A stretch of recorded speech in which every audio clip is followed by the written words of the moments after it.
Hey, Vin. Hey, honey. Can you talk about what happened with Southwest 1496 today? Sure. So, there's a Southwest flight departing Burbank for Las Vegas this morning at 12 p.m. Pacific Standard Time.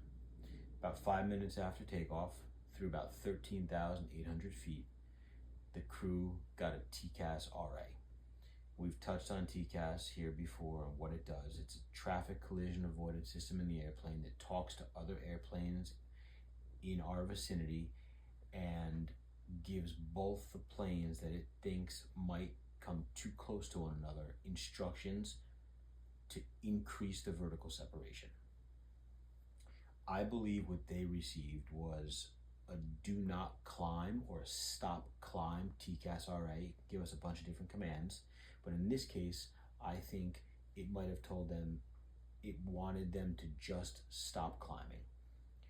As I scoured the ADS-B data, I included a 3D visual representation of what the aircraft actually did. I saw that the plane topped out at about 13,890 feet, abruptly stopped climbing, and then very, very slowly performed a shallow descent, which I thought was great, to about 13,580 feet. So just about 300 feet it lost very slowly. But when I read the reports, it seemed like they were a little exaggerated. I know some people got hurt from what I understand, but that the plane nosedived is what I read. And when you're climbing very rapidly and you quickly change the direction of the aircraft, that's going to result in weightlessness, in a feeling of weightlessness. And that can very easily be interpreted as nosediving. It's the same thing as if you were level and pushed down. That results in the same feeling as when you're climbing and you push forward to level the airplane.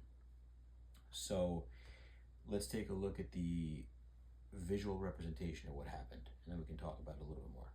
You'll see here the Boeing 737 Southwest represented by the black aircraft climbing out of Burbank. It's through 11,700 feet right now.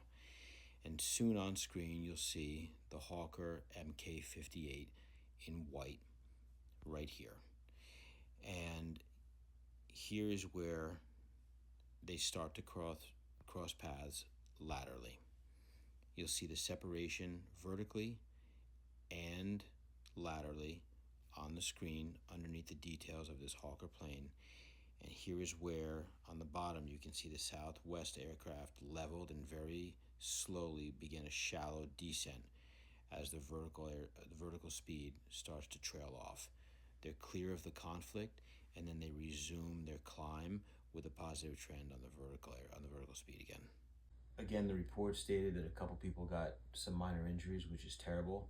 I hope they recover quickly, but this just goes to illustrate a really important point that we like to reiterate all the time on every flight, is that regardless of the status of the seatbelt sign, and the flight attendants, they have a different role.